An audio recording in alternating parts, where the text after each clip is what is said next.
distintas jurisdicciones, distintos sectores productivos, distintas comunidades locales, distintos actores que hacen uso de ese territorio y no viven en él, por ejemplo, ¿no? Los turistas. Entonces, no es sencillo armonizar todo eso, pero creo que es la única manera que se puede lograr tener territorios sustentables. Está claro que si el delta sigue transformándose como hasta ahora, muy probablemente pierda sus características ecológicas a futuro y no muy lejano, y eso va a implicar un deterioro muy grande del sistema y una pérdida de servicios importantes. Hay que estar en armonía y buscar soluciones que estén acordes, en consonancia con lo que la naturaleza hace, ¿sí? Es como la polderización, es un poco ir en la dirección contraria, es pretender domar a las inundaciones y pretender que el río no crezca, sino vamos a terminar tal vez en 100 años siendo nada, las islas van a ser reemplazadas por barrios, terraplenes por todos lados para mantener el ganado fuera del alcance de las inundaciones, y me parece que no es la dirección correcta.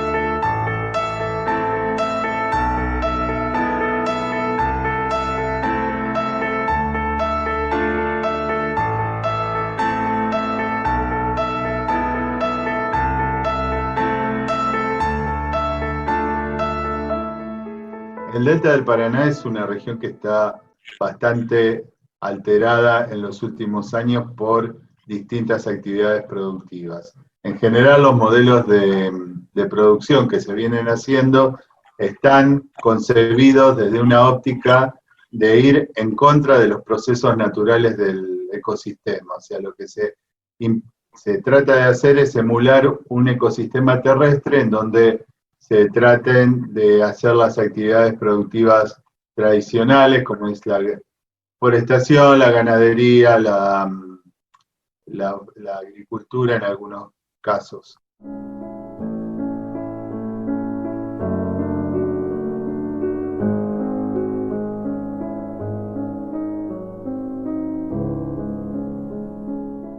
Se juntaron varios factores. Por un lado, el tema del avance agropecuario, particularmente agrícola, el valor de la soja, etcétera, que estimuló a la gente a sacar la vaca y a poner soja en la pampa, pero también el climático ayudó, porque empezó a borrar de la memoria de la gente que el delta es una región que suele o debería sufrir periódicas inundaciones, como por estar situado en un río pulsátil como el río Paraná.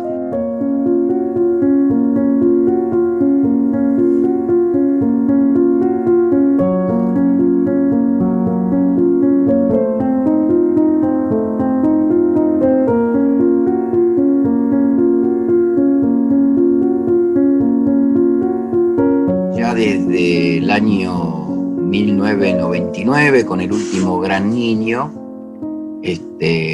los caudales del Paraná empezaron a bajar y la gente un poco se acostumbró a que la crecida se demorara o llegara reducida, y bueno, y eso ha generado que se alentara a ciertas prácticas que antes eran más riesgosas, porque cada tanto venía el agua y se llevaba todo.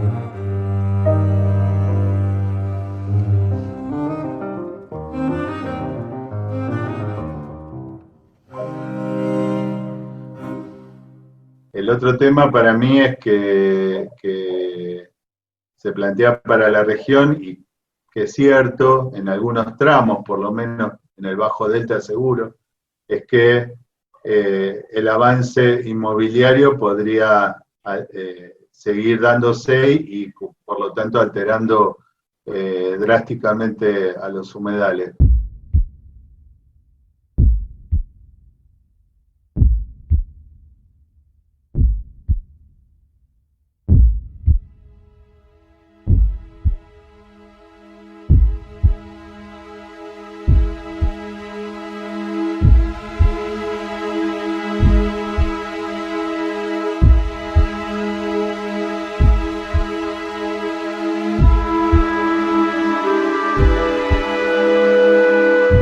ese sentido, recuerdo que desde el INTA se planteaba que la defensa hacia la forestación era porque si la forestación se iba, llegaba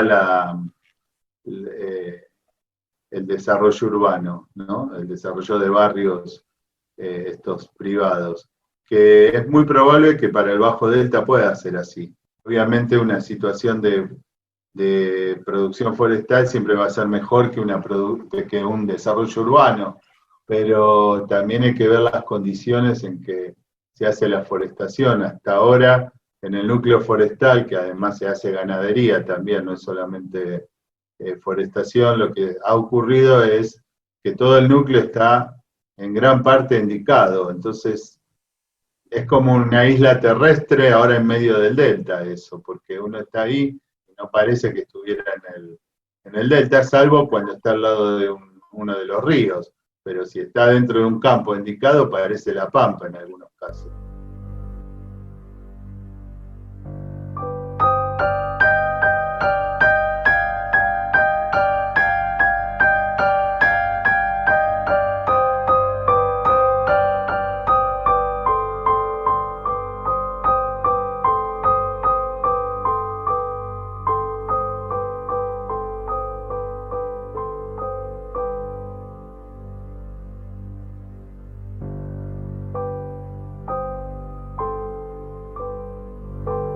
La forestación es tradicional desde el punto de vista que está desde el siglo XIX, pero claramente la modalidad en que se la hace cambió mucho, porque inicialmente no se hacían indicamientos. Se forestaba, pero no se hacían indicamientos. Y ahora todo el núcleo más duro de producción forestal del delta está bajo dique. Bueno, además que ahora le han puesto en muchos casos vacas a las forestaciones con los sistemas silvopastoriles o directamente lo que llaman ellos ahora es ganadería a cielo abierto, que es campos ganaderos dentro de los diques. En todos esos casos, para mí ya se está pasando a esa dimensión de pampeanización del delta que no debería ser.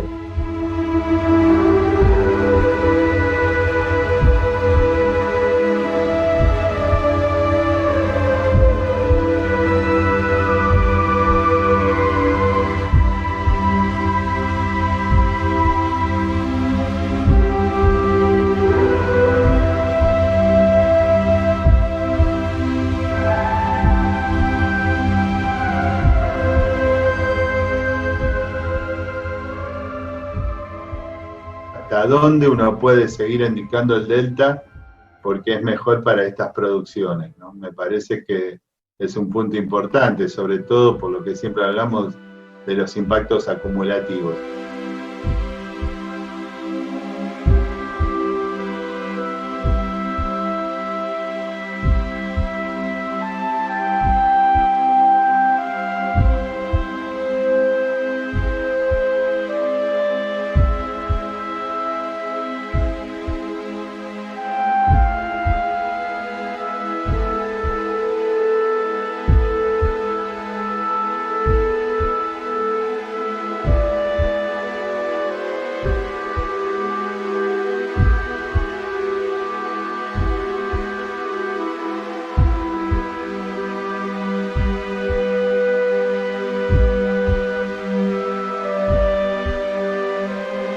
Dejar de lado que muchas de estas cuestiones también lo que provocan es una expulsión de la gente que originalmente utilizaba esos territorios para actividades de subsistencia como era la pesca o la caza, ¿no? O incluso la recolección de algunas cosas, como el junco. Va a haber como una imposibilidad de acceso. No sé si te acordás, Claudio, que Eduardo Spiaggi planteaba eso, ¿no? De que había como una privatización, por llamarlo de alguna manera, de esas áreas que antes eran como de libre acceso, ¿no?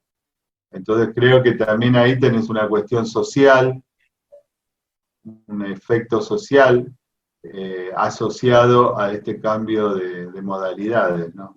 Y esto es algo, Rubén, que no se veía con la misma fuerza justamente hace unos años atrás, que es los cambios en los usos de los territorios.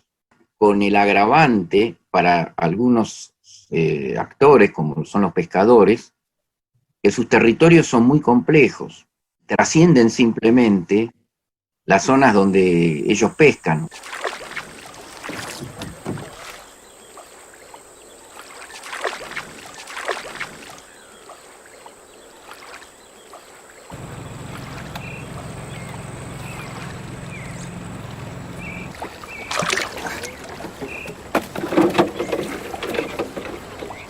El pescador está en el medio del agua, no es tierra, pero bueno, el pescador cuando termina de pescar, sí se dirige a la costa, hace uso de la costa, en la costa desembarca, en la costa faena, en muchos sectores y como parte de su actividad utiliza las islas para hacer las que se llaman las ranchadas, donde pasa varios días pescando, y que en muchos casos eran zonas de libre acceso y ahora se ven restringidas porque son expulsados, no les permiten bajar, no les permiten acampar.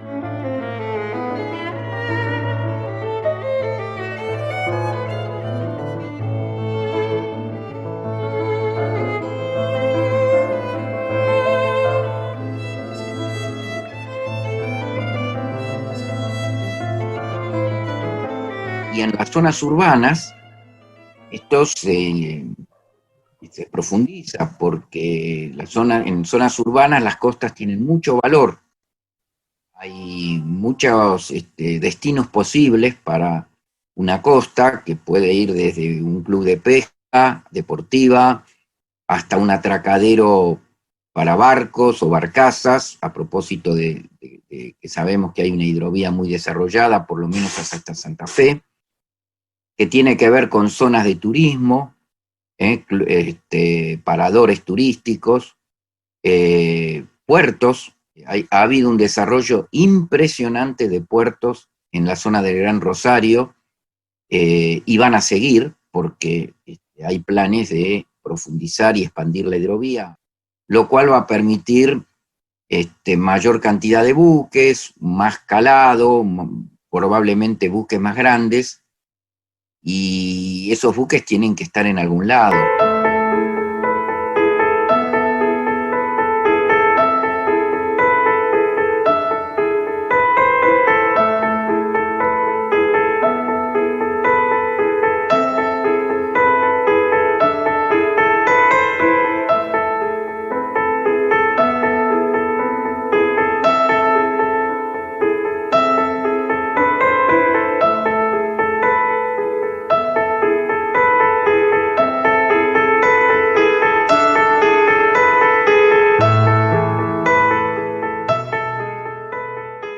El rol de políticas públicas es clave, particularmente en algunos sectores donde, en mi opinión, se está desarrollando, digamos, tomo el caso de Rosario, por ejemplo, que es donde yo voy seguido porque tengo un proyecto de FONSIT. Impresiona ver lo que es la costa rosarina, impresiona ver cómo Rosario se ha expandido hacia las islas, es decir, ha cruzado el Paraná, y las zonas que están enfrente a Rosario han pasado a ser un poco una extensión de la costa rosarina, con paradores turísticos, playas de fin de semana. Bueno, todo eso implica que donde antes había alguna actividad, por ejemplo en el caso de la pesca, hoy ya no se puede dar.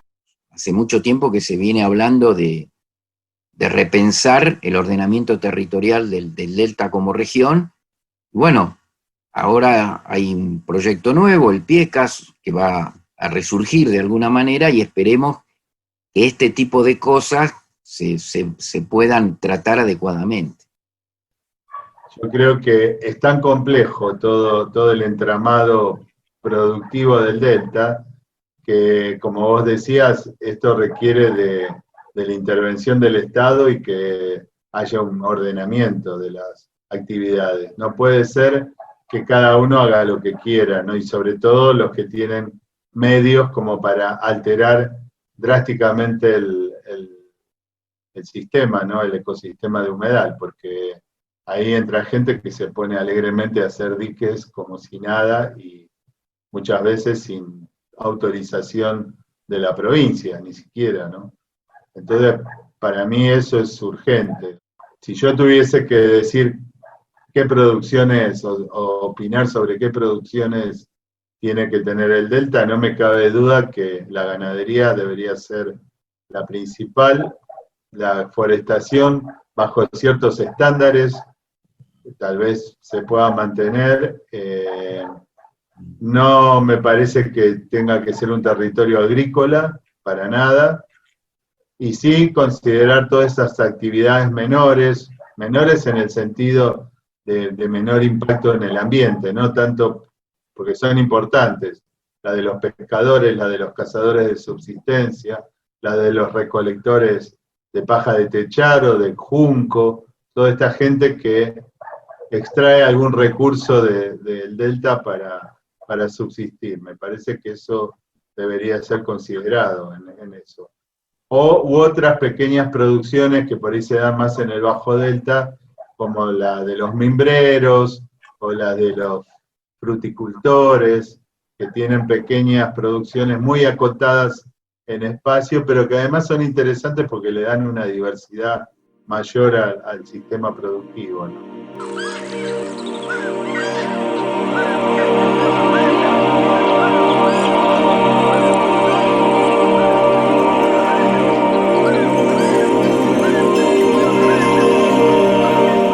Tal vez lo que haya que estar pensando es en un cambio de paradigma en la forma de hacer actividades productivas en el delta que tenga que ver con una metodología que tenga en cuenta los procesos naturales de los ecosistemas y no tratar de alterarlos o de evitarlos.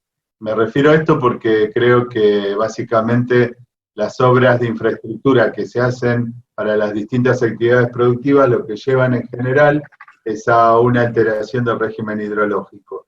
Y cualquier obra hidráulica que altere el régimen hidrológico de un humedal va a implicar una afectación directa al funcionamiento de ese humedal y por lo tanto una pérdida de servicios ecosistémicos. Así que para mí el cambio debería darse en ese sentido, de tratar de empezar a pensar en producir en el delta, pero producir en consonancia con el funcionamiento de ese ecosistema.